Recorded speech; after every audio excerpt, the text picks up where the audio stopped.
Alright, interesting fact here. Like I promised, I went back and looked up the cases that could possibly revolve around the Japanese idol industry. And I found a lawsuit where a company sued an idol for having a boyfriend.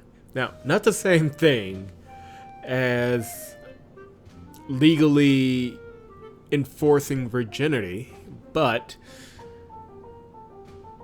this is it's such a weird business. I don't know why anybody feeds this particular machine. Either way, we are back, JP the Third, with you with Shining Song Starnova. No alcohol this time because, honestly, trying to drink my way through this game might be a mistake. I'm just gonna see, like, depending on how well this chapter goes, we may have to break out a drink. I don't know. Anyway, when we last left our heroines off, they were about to do a photo shoot. So let's see how well that goes. Someone's feeling nauseous. Maria, what's the matter? You out drinking late again? Can't really help it. I didn't get out of work till 4 a.m. You know, I really don't know how old geezers twice my age can smoke and drink the night away and then show up to work the next day totally fine. Baldy showed up again to complain about his ex-wife. Kept ordering whiskey all night long. After the fourth one, I was already feeling kind of out of it. Don't know what really happened from the seventh one. That's not something you should admit to out loud. I decided to turn a blind eye to what I was hearing. While certain agencies would no doubt have thrown a hissy fit about one of their talents moonlighting at a hostess bar, it was clear all the girls here had their various circumstances. Yeah, like they're not all, well, there are some teenagers here, but you know what, I'm not thinking too deeply. I'm not going to put too much thought into this. I was no exception myself. Anyway, I knew well enough that the girls here had to supplant their income with additional jobs to survive. Becoming an idol wasn't a walk in the park. The world spun around according to its own rules, and nobody here was going to change that. First up, Shimazaki-san. Understood.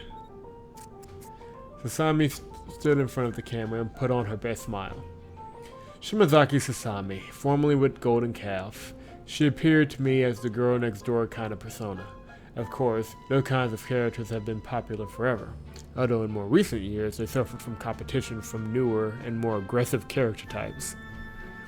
Basically, they appealed to more conservative fans who like something traditional. Unfortunately, she was avoiding contact with me at all costs thanks to that incident. I thought we cleared you on that incident.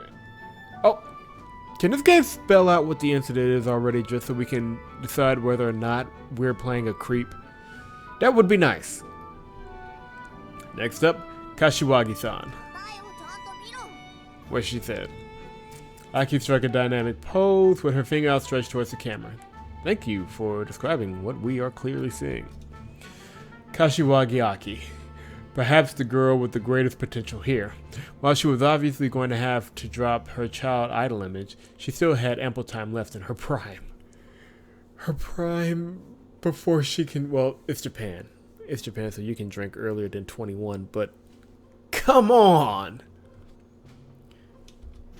It was hard to pin down exactly what her personality was like. She was a shapeshifter, able to play to her audience's expectations. Honestly, Aki was whoever people wanted her to be. So basically, she's the most dangerous one here. Got it. She was a child molded and raised by this industry. Was I supposed to be concerned or proud about that? Concerned. The proper reaction is concerned. Yep. Next, Yamamoto-san. Oh. Maria gingerly stood up and put on a well-rehearsed smile. Yamamoto Maria. She had the most experience out of all of the talents here, but also came with an assortment of liabilities. She was also a former Golden Calf talent. No doubt they threw her under the rug as soon as she outgrew her use. After some research, I discovered she had debuted 7 years ago in a 21-member Quasar unit but never attained much notoriety. Huge units were like that. Most were set up as to encourage infighting amongst the members as they tried to climb into the coveted top spot, while those unable to survive the bloodbath were pushed into obscurity. After she turned 24, Golden Calf quietly retired her, and then she wandered jobs until ending up at Shining Productions. Now she was a jaded woman of 25 years, with an alcohol and tobacco problem. You know what? Yeah, let's go. While you'd think someone like that could never become an idol, you'd be surprised just how common those problems were, even amongst the most popular idols. Hey, I'm not here to sugarcoat this business. I've seen some crazy stuff myself. Well, yes, you have to act like well, I'm trying to think of a nice way to say literal doll, but you have to act like a literal doll for at least a decade. I'm guessing that creates some hang-ups. Tanabe-san. What she said? Natan leaped up and grinned stupidly to the camera. Tanabe Natsuke, a true wild card. She had no prior experience in the industry. Honestly, she had a huge mouth which leaked the worst possible words at the worst possible time.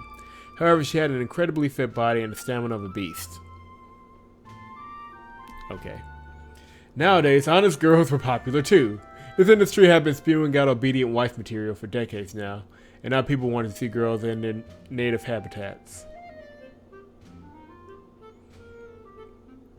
You can't see me judging, but just know that I'm judging so hard right now. Or at least that would be the angle I would use to sell her. Watanabe-san. Understood. Julie flipped her long hair back and smiled confidently. Watanabe Julie. Yeah, I'm just calling her. A stunningly good-looking spider. Girls like her like poking little stab wounds into men's hearts, their fangs dripping with tranquilizing venom, a cocktail of both pain and pleasure. Jesus, what is this dude's love life like? According to my research, she had a long history of changing agencies due to various reasons, one of which no doubt involves her biting personality. Given how hush-hush her previous employers have been about her, I suspect she got herself into quite a bit of controversy. Ah yes, the great taboo topic of the industry. I best stop here before the powder cake burst. While she had the looks to become a top idol, what was inside her pretty exterior was another matter entirely. And now she was squarely my responsibility. Currently she was beyond what I could handle, so I was more than content to observe what happened next. Hashimoto-san! Is this our favorite? It's our favorite! Yes! Mika stood and posed in an outlandish fashion. Hashimoto Mika, despite her bizarre personality, it didn't take long to figure out that she was actually the shyest of the group. For the most part, she avoided contact with the other girls and generally came off as a recluse. Most likely, her role-playing was a defense mechanism she used to communicate with others without exposing her real self. Or maybe this is her real self and she's just batshit crazy, which would be fine. It would be completely fine. While one may be left wondering how a girl like her could ever become a pop sensation, Mika was thoroughly a girl of Akiba? Okay.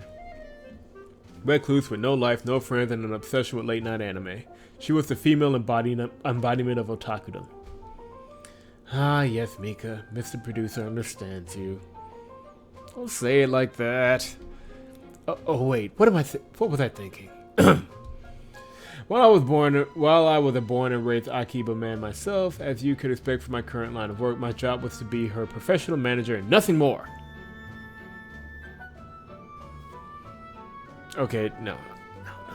Focus, man! Although I could use a drink right now. I put my thoughts to order. I swear to God, if this game doesn't have a bad end with somebody cutting it off of this guy. Akimoto-san! Nemu acknowledged me in a sing-song manner and smiled absentmindedly in front of the photo stage. Akimoto Nemu, the daughter of a local real estate magnate. I know how to say that word. It's late. I can English, it just so happens to be late. A life of plenty had no doubt made Nemu completely oblivious to the toils of the common folk. Now she floated about in her own realm without a worry in the world. It looked like I was going to be playing babysitter for the rich now. In any matter, she had a bombshell of a body and a personality made for an idol. For all intents and purposes, I should be glad to have lucked out and picked up a candidate with such high starting stats. Further, having the backing of a rich and powerful family could have benefits of its own. It definitely looked like Nama was a winner, to the point where somewhere deep inside of me, I had to wonder if she was too good to be true. With that, the photograph session was over.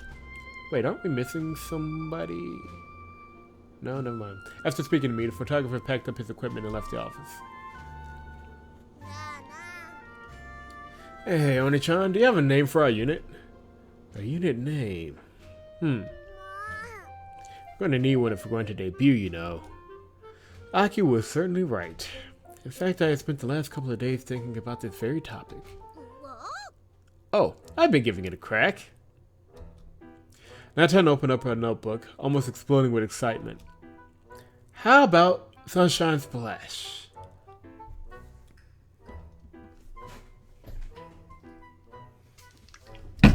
I know what I need.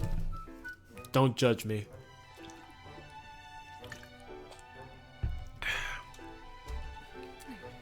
Too generic.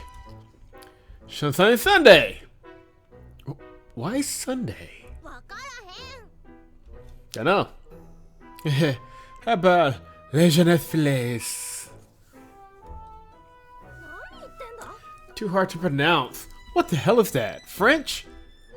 Actually, I've already assigned the unit a name. Seven faces turned towards me. The girls simultaneously leaned into my desk, their face looming over me like seven carnivores who had just cornered their prey.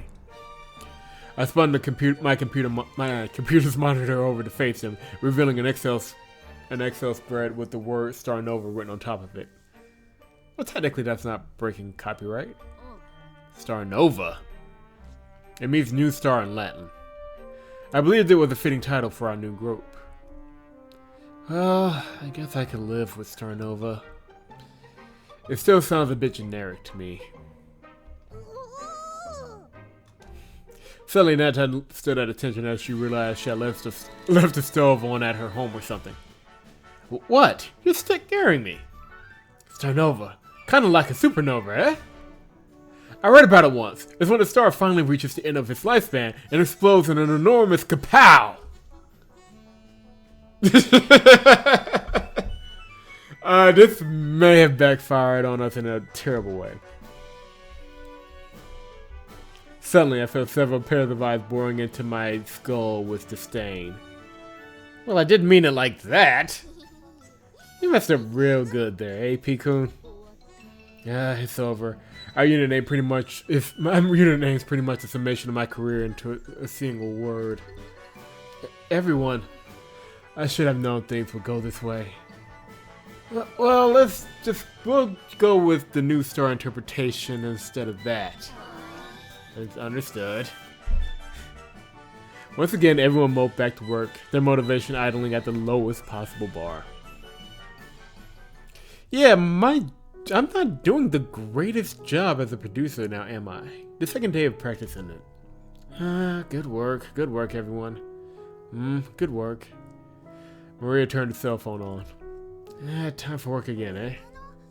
Will you be alright? Yeah, I'm just waitressing at an izakaya tonight.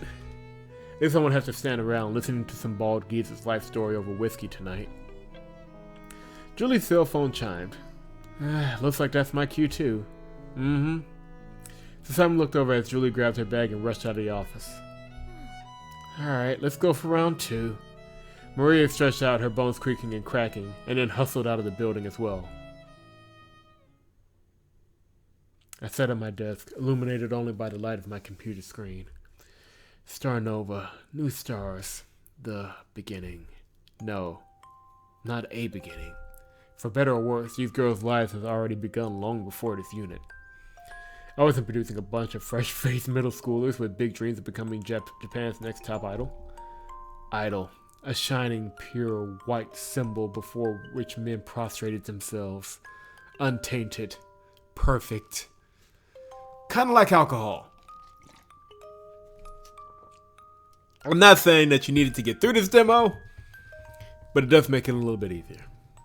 I actually have no alcohol. It's water. Hence the rubbery sound as my water bottle hits the desk. So alcohol will probably make it easier. I just don't have any right now. Immortal, unbound by pathetic human needs. A goddess, an icon of purity, an idea. Not human, not a girl. The girls before me were anything but that. They were broken, cracked, and by the very industry they chose to enter. Maybe once upon a time, they were innocent young kids who thought their stories would end with a happy concert in front of thousands of adoring fans. But the reality was that dream only happened to the luckiest 0.01% of girls who entered this industry. Or maybe only the 0.01 most shrewd, ruthless percent. Maybe the dream never existed at all. One day, every kid has to realize that the world wasn't fair. You're not the star of your own story. Life has no moral or point. It was just a long struggle to survive until you eventually got old and died. Now, this is an interesting way to turn. The door creaked open, interrupting my thoughts. Of course my pity party has to be interrupted by somebody. Mr. Producer. Shimazaki-san? She stood before me in the darkness. I need your help. What is it? It's Julie-chan. I let out a sigh. So Sasami was here to play hero. I knew I was about to get wrapped up in something I would regret getting involved in. Shimazaki-san, I want you to think about the implications of what you're insinuating here and what it could do to Watanabe-san if I were to take action. If you leave now, I'll carry on with my work as if this conversation never happened. Starnova will continue as planned. No. The girl's sudden shout took me aback. Mr. Producer, aren't some things more important than getting famous or shining on a stage? I know you think so too, because of what you did that day. What was this girl thinking? She was never going to become an idol with that kind of half-hearted dedication. Like I said, only the shrewd and ruthless survive in this industry. Heh, no wonder this lamb was dying here, instead of still that golden calf climbing her way to stardom. I looked down at myself. Here I was too, adrift on the same boat. Alright, let's go. Mr. Producer! Okay. Okay, let's see if this one has anything. Bolex. No, nothing that immediately strikes me as a shout out, other than IMAX, but I don't know. Maybe I'm missing it. If you see a shout out, let me know. I walked over to the bustling pleasure district with Sasami. As usual, the streets were adorned with bright lights and bustling with Tokyoites. A flood of salarymen, couples, and single men looking to become coupled steadily flowed into the countless bars lining the street. What was I doing? It was just my second day as producer, but here I was, already getting myself into exactly the sort of trouble I wanted to avoid. She's been doing this for a while. Every night, around this time, she picks someone up here. Oh, this got dark. I mean, I'm not complaining, I'm just saying the earlier fan service just seems to be wasted now. I bent down and whispered to her. What are you doing? Don't you know how much trouble this will make for Watanabe? Was this girl really here to help Julie, or was she just trying to bring about a rival's fall? Of course, countless aspiring idols would eagerly turn on their teammates without a second thought if it meant they could gain some kind of advantage. However, I got the impression that Sasami was not that kind of personality. Then they're basically working for beans. I mean, they can only at this point try and help each other. I found shout out right here in the far left corner, top left corner. That's gotta be a Sunrider thing. That looks like a Sunrider base. Producer-san, I know you're a good person. What Julie-chan is doing is dangerous. You know. Yeah, what Julie-chan is doing is dangerous, you know. You've got to help her. Just like you helped me. Over my brow in frustration. I couldn't believe this girl decided to trust me so easily. She thinks I'm going to help Julie? What naivete was this? Finally, we spotted Julie standing below a street lamp. The two of us took cover behind a bench and observed the situation. Due to the flood of people walking through the walkway, the likelihood of Julie detecting us was minimal. A short time later, a salary man approached Julie and discreetly slipped her an envelope. Julie pulled out its contents and counted the bills. Upon confirming payment, her personality changed in an instant. She wrapped her arms around the salaryman's arm, all smiled, and walked with him down the street. Come on, Mr. Producer, we have to follow her. The salary took off and tailed the pair. With an enormous sigh, I took off after them. You know, if I didn't know you better, I would have thought you brought me here just to take out a rival. Eh? What do you mean? Isn't it obvious? I already have enough evidence to kick Julie out from the agency and properly sue her for punitive and liquidated damages to boot. She committed serious fraud against the company. You haven't paid her yet. Legally speaking, you have no leg to stand on. Technically, signing the contract and executing the contract are two completely different things. Unless the Japanese laws are different on that one, which I'll have to look up. Producer-san, I know you wouldn't do that. Shouldn't you help her instead so that she can become an idol, instead of falling into something a lot more dangerous? Look here, I'm an idol producer, not a priest. I got so into my speech that I nearly walked into an incoming pedestrian. I spun out of the way and resumed my talk. My duty is to the company. If a girl brings risk, then it's my job to cut out the liabilities. Producer-san. I looked ahead to see Julie laughing and nodding at everything her date was saying. He reached into his coat and withdrew a present, which Julie accepted with delight. I shook my head. And from the looks of it, it's her mark that's in a whole lot more trouble than her. Eh? What do you mean? Look. Julie looked at her watch. Looks like the initial time is up. Eh? Already? Really? We're gonna Poor sap. He knew it was coming. But I can do just 500 yen to hold hands, or for a full 1,000, Amelia-tan will put Oni-chan's arm up against her chest. Is that really a thing? For real? Then 1,000, please. Are you serious? This can't be a thing. I have never been to Japan in my life. This can't be a thing, though. Oh, good lord.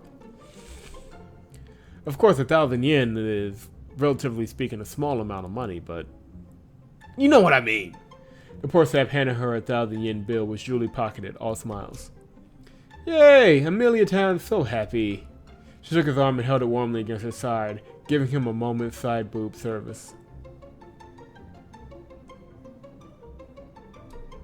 Before he can even react, Julie rushed him along. It's a total sucker tonight. I'm gonna make quite a bit off of him. I rubbed my face in dismay. What was this sad sight? I was dragged out here under the pretense of saving some poor girl from accidentally falling into the clutches of the human trafficking industry or something. When instead, I come out here to see her fleecing this poor man's paycheck dry using nothing but smiles and sweet nothing.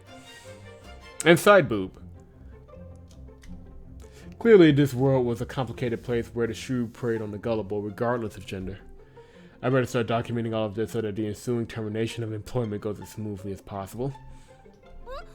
Julie stopped in front of a high-caliber French restaurant with her mark. Hey, this much isn't a problem for Oni-chan, is it? Eh? Holy, look at those prices! I see. So it's too much. Julie disconnected herself from him and pounded. It just can't be helped then, huh? She took a step backwards, threatening to dissolve into the crowd. Of course Oni-chan can pay for it. Who do you think I am? This much is a piece of cake. Dude, cut bait and run.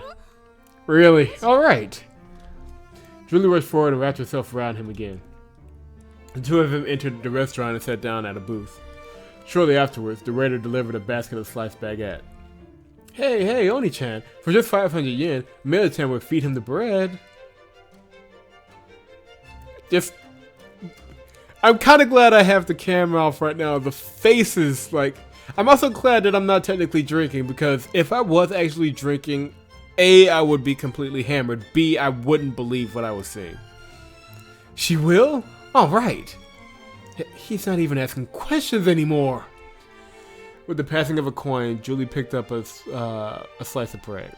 Say, but seriously, clever girl. Using small but frequent microtransactions to make every interaction look cheap, but still racking up an impressive combined rating. Shit, she's probably taking home more than I do for my job. It's microtransactions. Oh God. I don't know how I feel about it. To think people are dumb enough to fall for tricks like this. I can't believe it. Okay.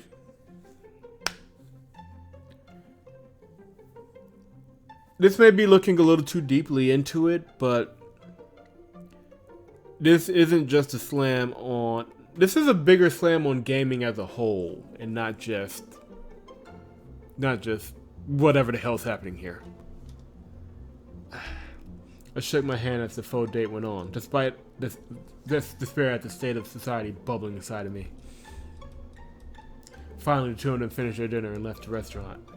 Despite his monthly paycheck most likely being nuked by the full-course meal, the poor sap left with a completely blissful look on his face as Julie hung onto his arm. I guess it's time to call it a night.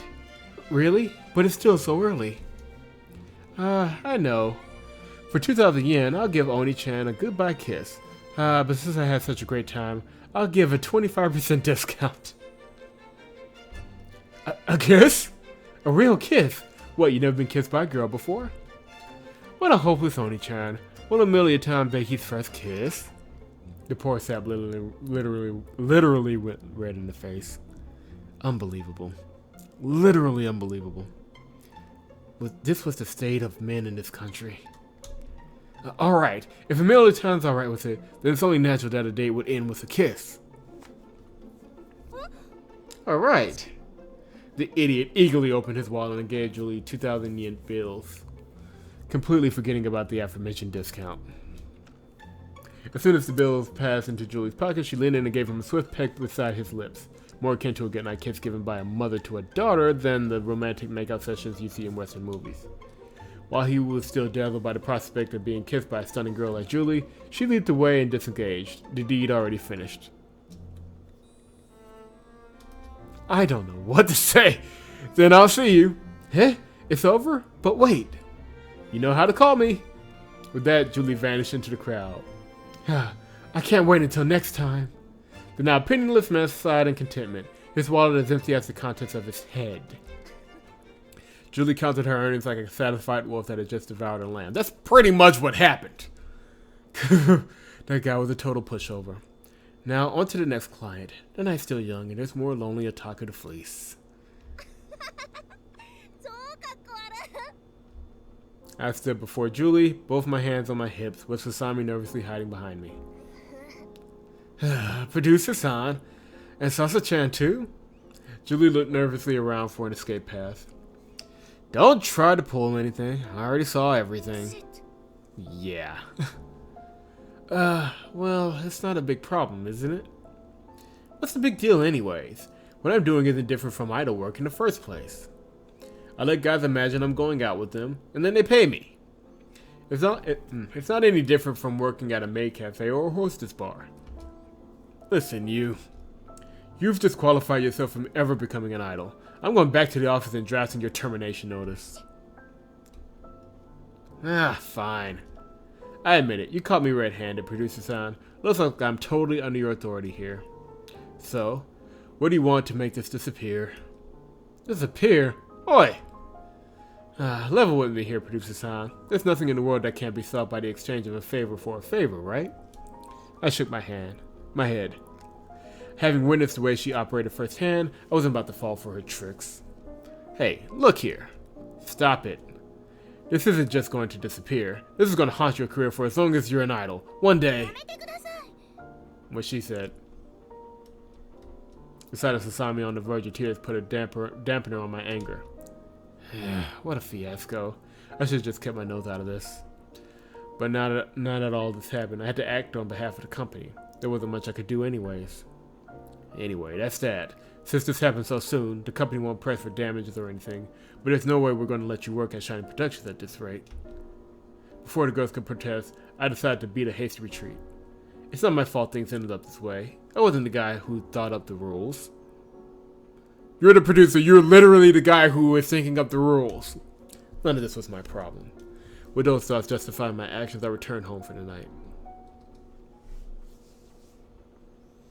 Alright.